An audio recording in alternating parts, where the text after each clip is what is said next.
Jumping into the Macca's Champion Select for game number 3. PGG taking on Avant Gaming, a must-win, you'd argue, for both of these teams to kind of showcase what they've taken away from week 1, set their own expectations, and prove where they, in a way, Rusty, are destined to end. Yeah, I mean, absolutely. You look at the expectations of both of these teams, I think the Pentanet will hold themselves at the current moment in a little bit of a higher regard, comparing both of these teams with their standings and where they want to be. But that's not to say that AV are down and out for the count by any means. We have seen a lot of positive moments, and I just wanted to bring back the point that I was raising on the couch just before. Those moments that they've had have actually been a little bit more frequent than what you would say the bottom of the table teams of Gravitas and Mammoth have been. Yep. So that potential is real, it's tangible, it's there. And now they have an opportunity against Pentanet, who haven't been the top of the table clean teams, to really stamp their mark and say we can take down other rosters and get those wins. It's interesting, actually, if we quickly look over the bans going into this one. The fact that Aphelios is taken away, so instantly Senna picked on up. Not on patch 10.3 yet, so no changes to her, so still going to be as strong as ever. But also the Soraka ban. We've been seeing a bit of a resurgence with top lane Soraka, so incredibly annoying to go up against. Yep. One of the highest win rate champions right now in the top lane is Soraka. We've seen it a little bit in the LEC. We saw it attempt, I believe, in the LCS. I do not remember if it won. I believe it lost. But it does leave open the likes of the Lucian that has been pretty much permanently banned in the OPL the first 2 weeks. And this is something I wanted to highlight as we got into this pick and ban phase, as to what sort of archetype we're looking for both of these comps. Pentanet GG have typically drafted these scaling compositions, banking on the fact that they know exactly what they're going for, whereas Avant, they want their early game aggression. They really want to sort of convert that into that mid-game moment and try and close things out. Doesn't seem that we strayed too far away from that for the meantime. No, we're pretty much bang on that right now. We've got a Karthus in the first 3 on the opposing side with the Senna, so they get range, they get damage as the game goes on. They're going to get stronger and stronger. Contrast that to a Lucian, who's strong from level 1 in his respective solo lanes, primarily a solo laner, so keep that in mind. And the Elise, just ganks. Ganks galore, going to be everywhere. That's what you want to see from AV, that's what you expect from the players, not just the draft. And so it's very good to see that once again. Yes, an incredibly strong bot lane to allow Elise to have free reign. You'd want to now see some strong mid laner action to add to that, to make sure that they can find skirmishes no matter which lane they go to. Kiki going to hit the bench as well here from AV with their first ban in the second ban phase. Waiting to see where that Lucian does go, and if it is just going to be an AD carry, in which case wouldn't be shocked to see another AD banned here by Pentanet, the Misfortune, the last remaining one. And it makes you question where to now. There's the Ashe, it's always going to be potentially available, the Varus that we saw in the last game as well, but those options start to become a little bit more limited. However, if you watched the OPL in 2019, it's Guncrab. He'll bring out a Ziggs randomly, and you'll be like, oh, right, that's Guncrab. I forgot, he plays it all. Definitely trying to target Guncrab's hero pool there, but he's free to choose what he likes after we see this final one. Aatrox taking out the mix as well, and a Veigar removed. Veigar being so incredibly annoying. Last time we saw it, how it could basically just shut down that middle lane, and if you want to engage, if you want to get aggressive, bad news, you can't. It makes scaling pretty difficult because it just scales up with you and prevents a lot of the team fight access. It usually goes against the champions like Akali and Azir very well, but this is another champion that has slipped through the cracks just a little bit through this draft phase, and we've gone for the Pantheon, and then we've just rounded it out with a Shen. Incredible, Rusty. These are some very interesting picks, to say the least. We've got a bit of a hybrid between early and late game for scaling and for damage. And I think something that you always have to highlight with the likes of a Pantheon, you kind of want to play around him, right? You really want to make sure that he has that very strong mix going into level 6. Obviously, the major things that spring to mind for me with Pentanet GG is they want to control the map. You've got triple global threats. They're going to be looking to try and force skirmishes, almost kind of expecting Lisa's Elise to be aggressive, and then respond with the likes of a Karthus ult, a Shen TP, and a Praetor Ultimate too. Yeah, they have a lot of answers across the whole map when it comes to team fighting. AV want to be in closer proximity, so that is going to be a pretty big difference here as lanes play out, but in that raw 5v5, it is just going to be heavy skirmishes in your face, brawly type of League of Legends. And it's an Ezreal that actually rounds out the composition here from AV. Could have been any champion, could have been the Ashe, but it's not very easy to survive as an Ashe against your opponent's comp, so he goes for the Ezreal. Self-sustaining, able to keep himself alive. It does mean that Lucian will be the primary focus through the early game here. You'd expect from the Elise, maybe even from RP to get some roams up, maybe even from Dragco and the Ornn to get some roams down. I would expect that they look to that Pantheon and try and get him behind. And Sully, most importantly, you would have to expect. Yeah, that Ezreal's a nice little flex pick. When the champion pool had been limited to what it was, you want mobility, you want the ability to try and make something happen and not really get caught out by what Pen and GG have to offer, and they have a lot. So, strong moments for them to showcase in this game. Very excited to see if their global threat can actually overrun the aggression that Avant are looking to try and run as a 5-man death ball. It will be the big part of the game here, is the contrasting styles of both of these teams and how they clash. Well, we do have Western Way on standby. Big fan. Obviously, we've heard a lot coming into this one as the coach of Pen&Net GG. You come into this one here, obviously a very clear idea as to what you want to achieve. How do you feel this sort of tailors up against a very aggressive composition like Avant?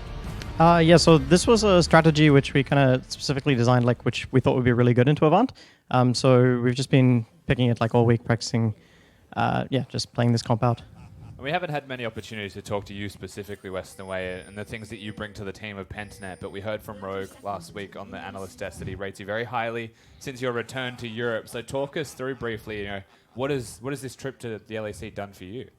Yeah, so just when I was over in Europe, I got to meet some really impressive players that knew a lot about the game, like particularly like when I got to work with like Yanan and Kasing, and they just taught me just almost like an entirely new way of looking at the game. I felt like when I was in Oceania, learning things from watching scrims from other Oceanic coaches, things like that.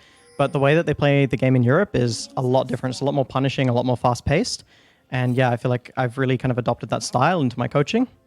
It doesn't have to be specifics, but do you think the key difference is the pace? Like wanting to punish everything, not just bigger picture? Or Yeah, no, they definitely push everything to limits. And it can just be bigger picture things, like in terms of how they do the macro.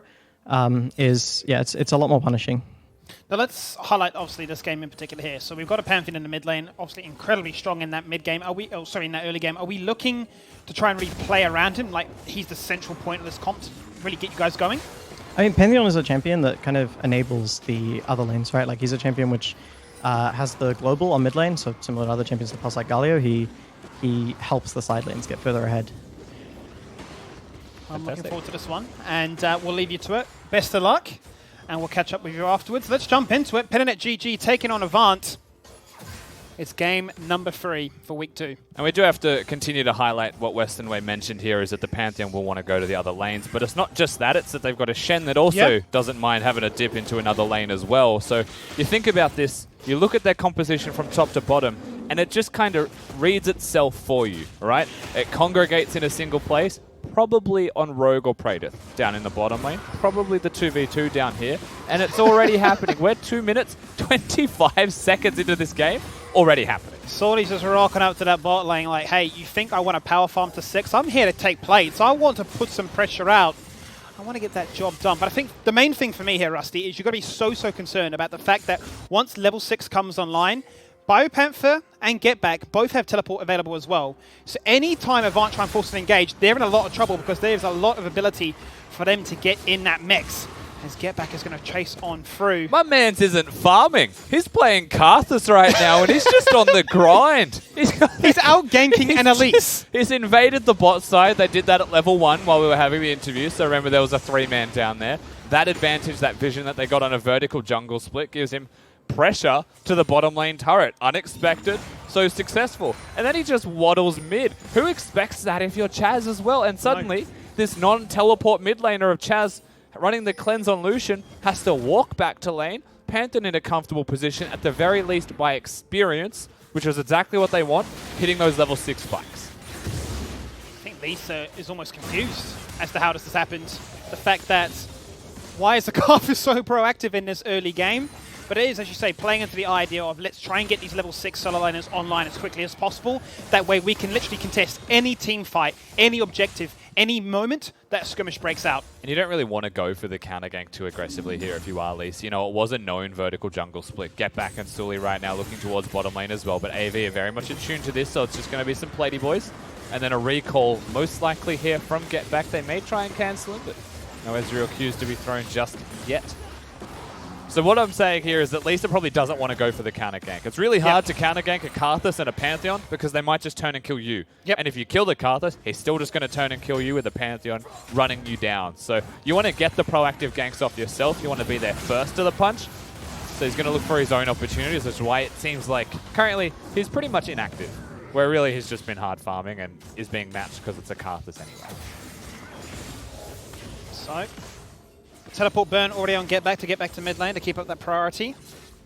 Keeping up so far with Chaz. Nothing too major at this stage, but you can see every single time that jump's available, he's going to jump on in. Chaz looking to try and find that early game advantage with the double autos. He can't do anything. The shield goes up, and he's the one biting off more than he can chew. Yeah, you can never dash forwards as the Lucian in this lane. You want to be able to dodge the spears as best you can. W is really your poke tool, and then tempt the double taps. You have to try and play around the long cooldown of that Pantheon E, but that's hard. That is pretty hard to do, especially when there's been constant pressure, a forced recall. Killing a Pantheon is a slow grind of an affair, and it's been interrupted very early. Now, this is something I kind of expected, the fact that you have the Nautilus for that reliable engage with the hook. Same could be said for Leona. You want to sort of accentuate and jump in there with the Elise and make something happen. No Moby boots, though, so not going to be as as freely accessed as you would like. But Shen, obviously every single time he's got the barrier up, going to deny everything that Draco can do and make sure that his power 6 spike is just null and void. And very afraid is the mid-jungle, wow, I can't even pronounce it, jungle support duo of Lisa and Uppy. They were inside the mid-jungle, they swept on the way out where they were spotted by a ward. The Raptors were up the entire time and they didn't want to take those away because Pentanet's bot lane had just reset. So there's nowhere for them to want to be. All they're doing right now is being vision bots and then resetting, where the farm is still going into the hands of Sully, where the farm is still getting him closer and closer to the level 6 point. It's 5-4, and he's ganked twice. I don't understand it, Rusty, at this stage. You know, you've got this composition that wants to really make things happen, but it feels like you're beating yourself up mentally before it's even started. You're just so scared of the vision being one factor, but just the global threat being the other. And Pen and GG go, well, this is fantastic to us because we can just keep scaling on up. So the infinite there on center. And so, well, if you're going to give up priority, then we can try and be the one in the driving seat. He's genuinely just sitting in that bush and has been for so long. And that CS count is just going to keep on going down. He's desperate to make something happen. But this is no bot lane priority. He's trying to protect his bottom lane, trying to protect his mid laner because of the early work done here and the early threat that's available. And now they will move towards bot side together. They'll get spotted by wards. It's just about clearing vision. They actually bring the Lucian down. Oh, the hook connects. The hook does connect. The Flay to respond. Now both junglers don't have level 6, so this could be a bit of a turning point. But here comes Pantheon. He jumps into the backline and does what he does best. Shield up, first blood in the pocket, taking on 4 boys as he flashes on out. The healer's clutch from Praetor, and the rogue disengages better. But here is BioPanther, and he says hello. Globals are the deciding factor, and it looks so good for Avant, but this is the threat that Pennet have. And an early teleport from Draku is a very big deal there because BioPanther will be very quick if he comes in to join the fight. Disadvantage now here though towards top lane as he's just going to be able to teleport back up top with the Tiamat if he wants to and clear the wave, but he's going to keep the teleport. So they retain bot pressure. This is AV in their one window of opportunity where the resets have gone through, where they're going to abuse that fact, delay their own reset timers, and try and sneak away the dragon. I like this. I like this a lot because it gives you some objective to chase after. It gives you a focus to work towards. And it makes you feel like you're definitely not down and out. It does mean, though, as we'll go into the replay first, it means that Herald could be taken. So we'll see this fight once again. Teleports pretty early here. Similar timings to that of the Shen coming in. But because there's a Pantheon as well, he just comes into the backside of the team fight, gets a cheeky kill, and suddenly the fight's just impossible. Close to getting Rogue, I will say, from that culling out of Lucian. But in the end, it wasn't really a chance. And he still had the flash. How different could that script be if they had actually picked up those 2 kills there on Get Back and Rogue? You know, the script would have been definitely in Advant's favor. The early game advantage that they're looking to try and drive home forward would have started to go towards them, as you mentioned. Yeah, no teleport burn. Definitely a priority towards that Rift Herald, as the control will just get dropped in it now. But we're working towards Moby Boots, which Rogue has in his arsenal now. So may, as we start to get later on into this, see him matching what Appy does. And this is, you know, it was mentioned by Western Way, it was a big draft specifically for the likes of AV. And if we think back towards week 1, what happened for AV to have those threats, those moments where they looked really strong? Well, a lot of it was Gunkrab playing Aphelios, Gunkrab being able to get kills, big threat to the enemy team. Yep. This composition by Pentanet designed to stop that from happening. Very difficult to be an AD champion down there. Has to go to the Ezreal, running the Korean lethal tempo Ezreal build. Well, he's not online at all. No. And suddenly, AV, not nearly where they were when they had those strengths in the early game. Definitely. Lisa was pretty much picking one lane, in fact. Yeah, I was going to say, I definitely like the fact that they've sort of tunneled him into this direction because, you know, Ezreal being one of those champions that needs to really unlock some items. Obviously, the tier being the major component before he starts working into Triforce and the rest. And, you know, you're delaying that strength, which Gunkrab has been so well known for. So we highlight then what Jake said on the desk before. Dragu has to be the focus priority target here. He's definitely up in CS so far, about 400 gold to his name. It's whether or not the Ornn ultimates as they come through later on can be impactful enough to turn the tide of a fight. Well, there isn't anything that blocks them, so that will be nice. There's no Braum in this game against the Ornn. It's a little bit easier to execute your own ultimate. You can just press it off cooldown. That'll be nice. Lisa now going to start the Rift Herald. Api has already rotated towards the Herald itself, and Pentanet are just going to be pushing bottom as 3. Sully is a lane goblin. That man was mid lane, he took some farm, he pushed the wave in, immediately goes towards bottom, is pushing the wave, stealing some farm here and there. He's understood that the jungle experience right now, it's like, why would I bother when I could just take it from all of my laners? And it's not bad because he's Karthus. But it's not. Obviously, his ultimate Requiem is going to put out major numbers to really solidify the end of these team fights if they don't work in their favor, but it's almost like a scuffed version of fuddling XP, right? You know, you're just coming on through, taxing the department, saying, that's mine, that's mine, that's mine, thank you very much, I'm online, and I'm putting out so much more than what this Elise will be able to do later on into this game. We'll have to see how that does continue to perform. Elise does complete the jungle item now and has got the brown leather boots. So, not the worst position for the Elise at the current moment. Still comparable to that of his opponent in Sully, of course. But like you mentioned, the scaling difference is significant. Item Spike's definitely going to be there first for the mid laner of Pentanet, as it's a lethality build, quite cheap. Compare that to the Blade of the Ruined King with Doran's for sustainability. So right now is a pretty good window of opportunity, is what I'm saying for Pentanet. Utilize their comp, the ultimates are coming back online, they're ready to go. Pick a lane, and that's the lane. And if history repeats itself, it is push bottom in, make sure the wave is trimmed, push top in with your Tiamat, maybe recall, and then go to where the Thresh is, go to where the center is. I think this is going to become a little bit scary as we start to get later on into this one with the double TP threats that they have. To be able to basically win a team fight, then go back to split pushing, and just never, ever let the pressure stop. But as you say, you're definitely waiting for those 280 carries on the side of Avant to come online, and this is that window that Pentanet GG want to basically execute upon with that Drake soon to spawn. And I think if you're AV right now, there's a good opportunity to use the Herald that Lisa has got in his back pocket. You need to clear mid. You keep Elise around there as well first to make sure that it's safe, of course. And then I think you go as a unit with Api and Lisa, maybe even take Gunkrab with you to bot lane to summon that Herald. So I just don't think you're going to get a chance to use it in mid lane. You don't want to go where Pentanet want you to with their composition. So this may be one of those rare moments where it's just objectively better, as hang on a second. That's a lot of ultimates coming out right there. Karthus followed by Senna, and it's going to be a dead Pantheon.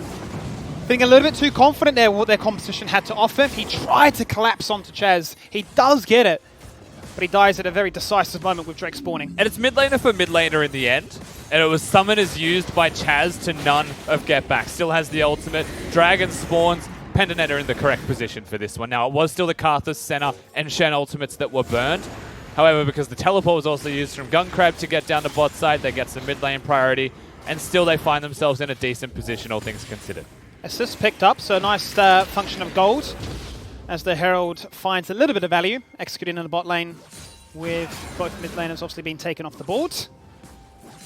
But now waiting for buys, as we're going to see Shen TP back now. Get Back obviously having respawn coming on through, working towards that next lethality item. Pings are furious around this next Drake, which is an Ocean. The Ornn is missing from top lane by Panthers choosing to push the turret, get some plates. Ornn had walked here already with the teleport up, so that's why they were being so cautious, Pentanet. They didn't want to face check anywhere because they would just die. They'd want to bring Biopanther down. He doesn't have the ultimate. Teleport would take too long. So I think they're pretty content here, just continuing to get those plates. I mean, it's 2,000 gold between them with an Ocean Dragon that falls. The only real risk here is that was the second dragon that goes over to AV. They're getting closer to that 4 Drake mark, and it is an Infernal Rift. So they have the free Luden's Echo proc, so to speak, if they're able to get 2 more. Opens up the map a lot as well, making it a lot harder to try and really traverse. Really plays into the eyes of what both Nautilus and Fresh are after. Finding avenues to collapse upon.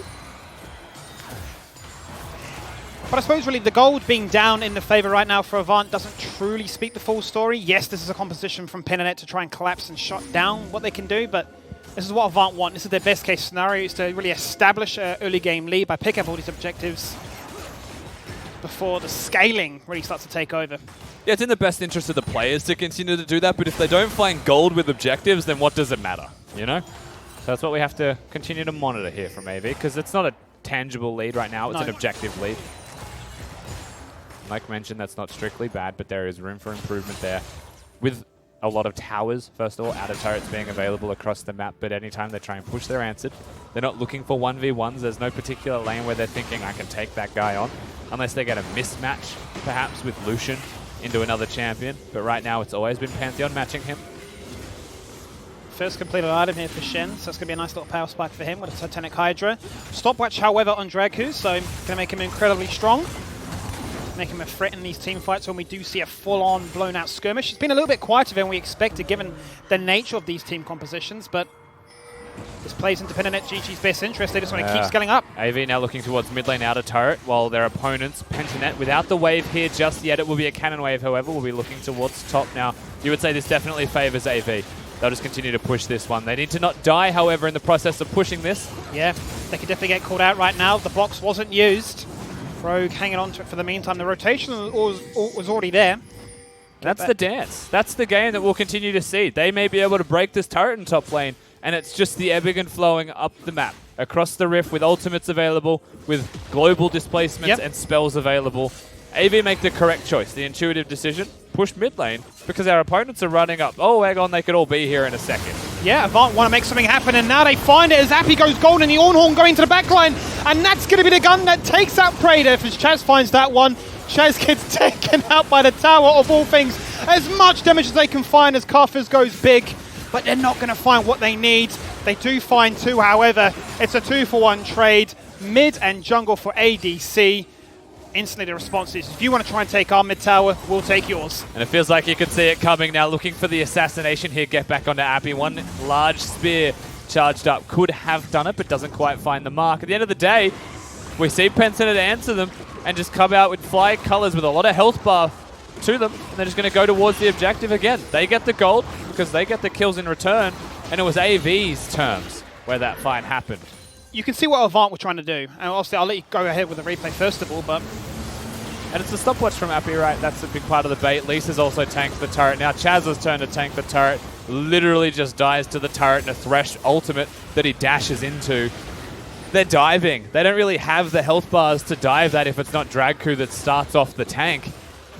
So it's just a big mechanical misplay from them there. At the end of the day, the idea was okay, but it was too far forward. The point I want to mention, I suppose, really is Avant, given the composition is so, or given what they're up against is so globally oriented, they always want to create pressure on the sidelines, right? So Avant really want to try and drive it home in a force to try and buy out those resources to try and get Pinanet to engage. In that case, Avant getting caught a little bit there. It means you need to be able to play the minions. You need to not just go to your side lanes and disperse. You need to be able to have proper resources put towards every side lane. So if Chaz wants to push the wave in against Get Back, he needs Lisa or RP to be hovering. But that means that mid has to be safe, right? So you play the dance with minions and vision. See if you can find any opportunity to push out a wave, and then that person comes mid. See if you can force a global spell. See if you can force an engage before they can get the global spell off. And suddenly, you might be in an okay position. Because they take that extra wave, that extra 20 seconds of setup, they're unsure. And it's hard to do, to be fair. And it's not always going to work in their favor. However, this is a good moment of exactly what they can do in a side lane while they respect in mid. And it's hard to kill an Ezreal if he's just pushing the wave by himself. Yeah, still stacking up that tier, working towards those power spikes like the Triforce. Going to see a gank attempt come across. And I say gank, really it's Shelly the Summoner. Coming on through, ready to knock heads. Yeah, Geraldine the Heraldine will be there. And again, this is another choice from Pentanet. They have said, you can have the Drake. You can have the third Drake of the game. And we'll take another turret. They're actually going to continue to push up here. Praetor has moved his way into the area, and Get Back is pretty much in range with his ult. But there is some pressure in mid. They're looking to keep threatening. They are indeed. Rogue is quite strong. The Death Sentence starts things off as Biopanther looks to try and make sure that no one takes damage. Get Back gets caught on the rotate. Lisa and Chaz have his number on lockdown as Solly drops down the wall. He's looking for the Bramble to try and jump away. The disengage with the Black Mist. Chaz the needs whole to be of Penta now careful. are running. That was all of the summoners from Chaz used for that kill in mid lane. He could not take a hook. He would have instantly died. Just keeping them away from mid, pushing them the long way as far as possible. Get Back may have been caught looking top lane. It's hard to say for certain. But we'll see how the kill happened as Chaz uses both those summoners, just locks him down, gets the jump, and has Lisa in the pocket. So Get Back's not going to try and take that fight. There was no chance. Does have to burn 2 summoners out of him though as a result, so still showing the threat that Get Back in the mid. The top lane is now an opening with that tower falling on down. It won't obviously regenerate itself, so you're looking at a win condition that can be split upon, which once again plays into this global idea that Pen and Net are going towards. Yeah, threatening the side lane. Shen's one of those champions as well that is deceptively good at split pushing. He's a tank champion, you know, but has gone towards the Titanic Hydra. Yep. There's a player in the LPL, Flandre, who loves himself a Trinity Force as a third item as well, and then suddenly he's able to 1v1 anybody in those side lane skirmishes. But Ornn's a pretty unique specimen that's quite hard to do that against, hard to push against in general. So it's not going to be just that simple in this game. You would expect him wanting to be team fighting just a little bit more, and that Titanic Hydra will just be used for the wave control. Get Back's probably the one that you'll be looking at. I was worried there for a second as Praetor was pushing that mid lane tower in. Obviously had the Black Mist, but up against 2 blind CCs from Elise and Nautilus, not the best. And there's going to be the Flash Flay to try and get Gun Crab. The gun comes out, the damage to follow. Requiem isn't going to be enough. He goes golden, so that's nice. Broken stopwatch in the inventory now. We're only looking at Elise, as well as Ornn, that have that to their name. As the Abyssal Mask has already been upgraded, so we're starting to work into that state where Ornn can try and balance out this gold deficit. Yeah, the Karthus tax is starting to add up as well, right, with those stopwatches. The more that he can get to be used, the harder it is for AV to survive in team fights when those 5v5s start to happen. You mentioned the Ornn, definitely true. Definitely a place that we'll have to continue to look at. We'll see what items it is to get upgraded as well, because Guncrab might be getting himself a Frozen Fist, which is not the most efficient Ornn upgrade item. And if you were Dragco in this case, you might want to look towards Chaz first. Give him the first upgrade for the Might of the Ruined King, and then start to work your way down to Guncrab. Hopefully in the next 5 to 7 minutes he has that next item done. And you'll have the levels in time. Massive, massive difference between both junglers here. 40 CS, and you can just see the difference in terms of gold. Karthus is power farming through, and Lisa. ADC's the place you have to look at though. 1,400 gold difference between them. Oh, and absolutely. there's no kills on either ADC.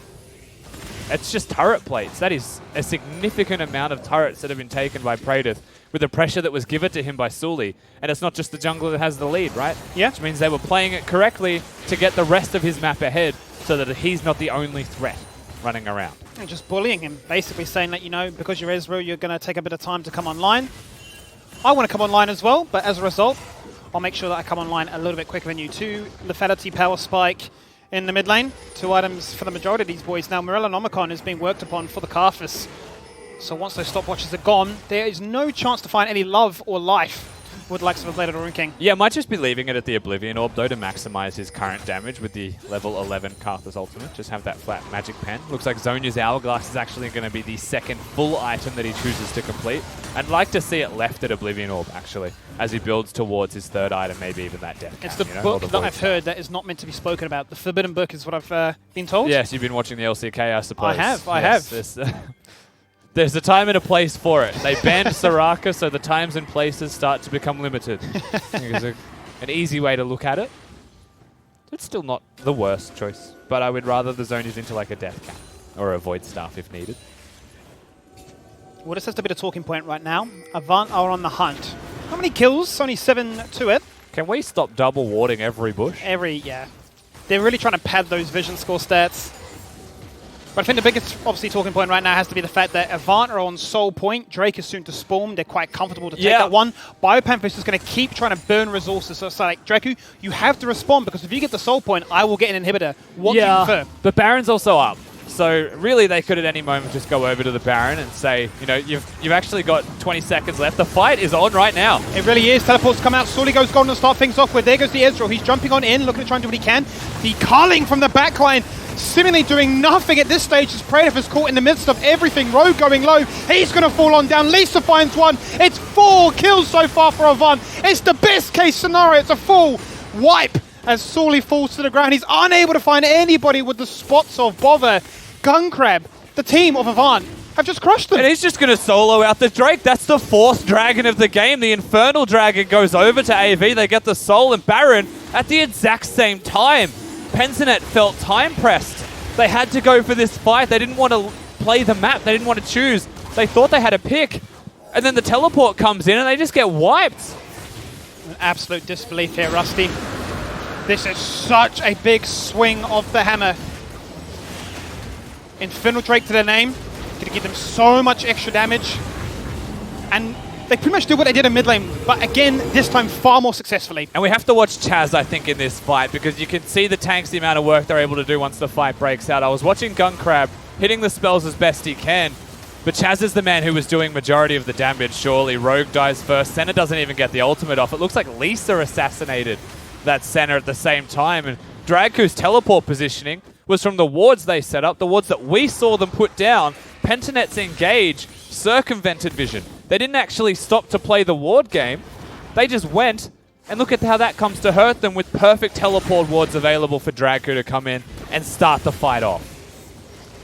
The vision, the execution, the ability to really take everything by the storm. Everything working in their favor now. And you're looking at, what, 5 Ornn upgrades? You've got Soul Point, you've got Baron, you've got gold leads. It's swung pretty bad. Avant very happy with the spot that they're in. And this is pretty worst case scenario for Pennet with the composition they've drafted. Unable to really answer in any capacity. They've just broken apart what this comp can do. Yeah, they've gone for the tanky options here with the Ornn upgrades as well, trying to survive through their opponent's damage. The Black Cleaver upgrade for some extra health for Chaz. The Frozen Fist from the Ezreal and the Zhonya's there from Lisa. So a big priority here on being able to survive and sustain through any initial bursts in team fights might be the difference between surviving or not a Karth Assault at the end of those fights respectively as well. AV, with no shortage of damage now that they've got the Infernal Soul to help their poke with an Ezreal and a Lucian to be able to throw that out as well. That's a pretty comfortable position for them. And the gold has definitely reversed back the other way. Gonna have to see, once they've gone back to the shop, Sums. how things look here. Chaz burning out the flash, burning out the cleanse, burning out everything to try and survive this onslaught here. The culling comes out too.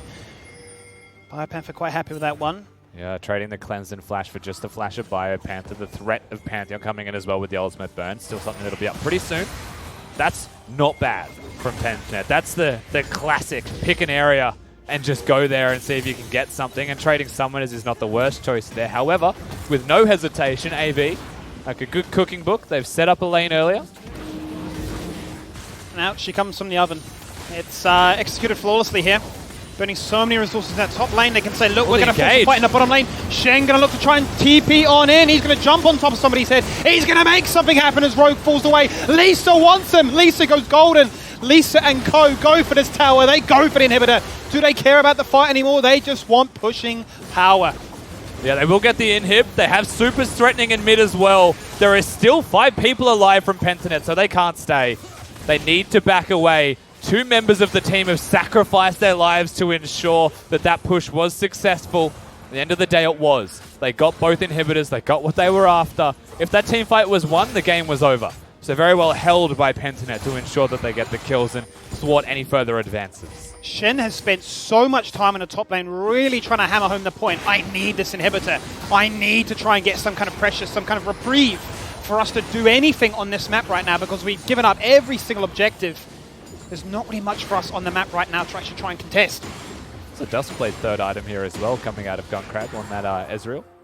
Definitely will cap out his CDR. I can say that much for certain. Not going to provide any survivability, just extra damage and Q-poke. To me, we have the 4th Drake. It's an Infernal Soul. Yeah. I want to hit Q, and I want it to absolutely blast them. I think that's a big part of why this is a good item for them. But if you have any armor, that Ezreal won't be doing damage. They'll be relying on the Black Cleaver setting it up there from Chaz, so they'll need to be hitting the same targets to shred through any armor. And then you have to look at your opponent's builds. There's Tarbies on 3 of them at the least. There's Onya's there as well. There's armor on everyone. It's AV's game to lose right now. They've been so strong at just pulling the pin and saying, we're going in, we're forcing the fight, let's burn some resources from Pennet. Let's try and force them to to respond to us. We're going to go back and shop again. Carry on upgrading those items. Now this is getting closer to that point in the game where you can talk about how good it has been for AV to get that turnaround fight with the Soul, but the Elder is coming. And the Elder is something that they'll want, but both teams can utilize. It's not like the Elder of old. Oh, so absolutely. any advantages that you've got from this Infernal should be in the setup, in the making of the Dragon, but if your opponents get it, things become difficult. We're going to see it happen at around the 30-30 mark here, Rusty. It's going to be a decisive one at that. It's going to, I almost want to say, dispel this game's end. We'll need to see how well AV are able to actually disperse all of the vision. You can see the sweepers used now to clear out the pit about a minute before the Dragon spawn, so they'll have those up relatively soon as well. Full control, total control of the river, but not total control of the red side jungle yet. That's the next step, and then it's mid lane priority. If they're able to get the mid lane priority on top of all of this, then they're poised to take the Elder Dragon, or at least kill their opponents as they try and get there to look. So this wave could be the deciding feature here. Petanet's wards are so defensive right now. There's not even one on Drake. They're all throughout their own jungle. They're so scared of the flank. They're so scared of this roaming squad. You can see here with the vision up, and they have no idea. Who checks from Pentanet? Is it Rogue that goes in and gets Nautilus hooked and died? Is it Get Back because he's got the Banshees available? He's in trouble, the hook. Oh, no. I just lost my voice because he got deleted. Elder Drake respawns. It's a 4v5 instantly, and you said it. The answer is it shouldn't have been that one. You've got a very tanky Shen. He didn't even use his ultimate. They just knew that he was dead. So now they're going to try and steal it, maybe with a center ultimate. We'll see if they throw it out. Too late. Big mistake. Pentanet really struggling in the setup for objectives. They've been playing for turrets. They've been playing away from their opponents all game. But when it comes to the crunch, if AV have any setup already in place, Pentanet are crumbling. Look how beautifully timed it is for them just to rotate once again from Drake to Baron. Every resource is in their arsenal right now. You've got incredibly fed AD carries, you've got the protection and the peel from these bruisers. Both Chaz and Gunkrab are not being touched, and if you get too close, you're going to die. Yeah, and now we have to say it's very important that it's not just a 5,000 gold lead. It's not just the Elder and the Baron. No. The relative gold because of Ornn items also increases that. The range of the champions against lethality builders who scale off as well, that's increasing it even further. It's a split push type of composition from Pentanet against a team fighting composition with all of those leads in mind. AV should just win the game with this push. And we'll have to see how they execute it, because this is that final hurdle for the 0-2 team here. And Pentanet have picked their bush again, something that got summoners last time. Lisa, he's in trouble right now. Can he even get the repel off? He just gets CC'd into oblivion. 4v5, the gold lead, as you mentioned, it was up by 4k. Quite honestly, with everything you've discussed, it's at least 10 to 12. But now it's a 4v5. Yeah, so it's not going to be a 5v5. Still a lot of pressure here from AV. They should be able to get at least the inhibitor. Bot lane inhibitor's about to respawn as well. Pentanet are now in place if they get a hook to maybe contest this one. But really, if they had 5, the game was over, and now it could actually be slowed down. If AV want to win, they have to win without Lisa. That inhibitor was almost like a Jenga block. It came piling on up and crumbling on down once again. Top lane's already pushing for them as well. So they may look to, as carefully as possible, push this one in and look for complete super control. Yeah, clearing the jungle as they transition between as well. Nobody has cleared the blue side jungle, however, so there are teleport wards there. If BioPanther wanted to do something cheeky, I think he'll just stay with the team, though. Good damage. Appy instantly regretted that one as he jumped in, but Gunkrab says hello. Let's jump in with Draku, who looks to try and find things, and find him they do, as Pradev has gone down. They are looking for the third and final inhibitor. At least wasn't even there, Rusty. This is how confident they are and how strong this game is going. Yeah, the Elder Dragon killed Pradev there on the back of it. Auto ultimate dodges the hook. Chaz now threatening. This is just game, surely. It really is. You can see BioPanther with the dash, trying to stun, the cleanse. It's all there. Every resource being pumped into this one. Get back goes golden. It's just not going to be enough right now. Avant had a mission. They had a mode, and they've executed it flawlessly. Hands up in the air if you're an Avant fan after this one, because Chaz is going big. That's a triple kill. That's going to be the game said and done. and that's Avant taking a convincing victory in week 2. There you can see Chaz gets his claps, Draku out of the seat as well. AV, they are on the board with their first win of the OPL in week 2, and it was against Pentanet, this team with high expectations, high hopes from not just the viewers but from themselves. They're able to cement that big victory here, AV. Find some momentum. They'll be incredibly happy with that one there. 2 very different drafts coming together. It looks so strong in the early stages for Pentanet. But Avant were able to hold on strong. They were able to achieve the objectives that allowed this competition to truly come online. And they were never able to really be dissuaded or baited in to the global threats of an inhibitor maybe going down. They always pulled the plug when they needed to. And it's paid off with a victory here. Important win in the end for AV, but questions do have to be raised here from the side of Pentanet. It really felt like in that game, anytime that they were trying to make plays, they were using macro, they were avoiding the team fights, and they choose to take one team fight, and they lose the entire game from it. They really did, and as a result, they became a little bit cautious to try and even, engage and interact on that same facet once more. BioPanther are going to be frustrated with the fact that he spent so long on that top lane. They're trying to get that inhibitor down, but they just weren't able to find it. The boys are back on the desk. I'm sure they got a lot to say, so we're going to pass it back once again to Nick and Jake. Bit of a surprise there, Jakey. Let me just fill the time. Yeah, just wrap it up. Yep. Phil. Yeah, bit of a surprise there for AV, but good for them. I wasn't surprised after I saw the draft, to be honest. Yeah.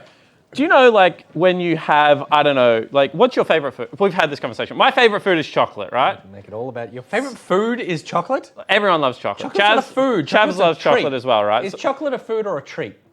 Definitely a treat. I wouldn't say it's your favorite. I wouldn't say it's my favorite food. No. Yeah, no. okay. But it's my favorite treat. But let me run with the analogy, right? Okay. So global ultimates and global map presence on League of Legends is chocolate. There's only so much chocolate you need, right? If you go to a sit-down dinner, you don't want like a chocolate dinner, chocolate dessert, Right, okay. chocolate drink, Okay. right? You don't want Pantheon, Karthus, as well as Shen. Okay. Like, one of those is an unneeded part of the chocolate recipe. So as soon as like the game was past 15 minutes and it wasn't a 9,000 gold lead and Order wasn't playing, so there was no hope of a throw as my earplug just flies out, I was pretty confident that Avant would be able to win this one. Do you agree that all chocolate is bad in a draft? That's not what I got from what he said, but Okay, sure. Do you think that chocolate is the reason you won? I definitely think the draft was good for us. Like, after they locked in pretty much all the global ultis, we're like, okay, well, we're just going to brute force lanes. Yep. Like, mid and top's awesome. Like, we just won't go bot lane. And then, well, we did at the start, which was a bit troll, but like our original game plan is like, all right, we're just going to run down mid and then fight mid, fight Dragon, fight Herald. What are you going to do about it? Like, come ult us. We're already here. Do it. Like, What are you going to do about it? we were really confident afterwards. Well, the answer is that we're going to trade, right? And we're going to get our center really far ahead. But once again, this is why I didn't really like Pentanet's draft, because the idea behind putting all this gold onto center, especially if you're running, something like a Pantheon mid, who are double lethality users, which in itself is really, really bad. But then you're running it into tank, Ornn, like the sole tank that is left viable in the entire game of League of Legends. You're probably not getting through Ornn in that game. So I think that Pentanet did play towards their comp well, which was trade on bottom side. I think they went up like 1,600 gold on 80 carry alone, but it didn't really matter because of the rest of the composition. You chanced it up real hard. I've been asking everyone, because obviously there's been a lot of team swaps over the off season. How are you finding AV life? There's definitely been some issues so far. It's only week 2, but we're like, it's a different environment to Legacy. I'm not going to say it's like better or worse. It's different. I'm really enjoying living with everybody, and I'm hoping we get through all the problems we're currently like going into. I can't really talk too much about it, but as you can see, we didn't. One problem. Well, if you turned behind us in the draft, there wasn't anyone standing there. That was problem number 1. That was definitely a 5-player draft, not a coach-inspired draft. So, that's one of our issues. But if there's ever a meta for a 5-player draft, it kind of is this meta, right? Like, there doesn't seem much like, there's not much big brain going on in these drafts right now. It's like 5 good skirmish champions and like try and skirmish the game. Like, come on, you're playing Lucian mid. Well, it's one way to play the game. Like, there's definitely other ways to play the game than just headbutting your keyboard into 5 people and seeing who can mechanics better. Well, I'm going to say that we've just had a massive conversation about the fact that this game was won on the draft, so don't beat up your drafting abilities too much. Congratulations on the win. May there be many more ahead of you. We'll love to see you here again soon. Yeah, I hope I can come back. I hope so too. We'll be back right after this short break.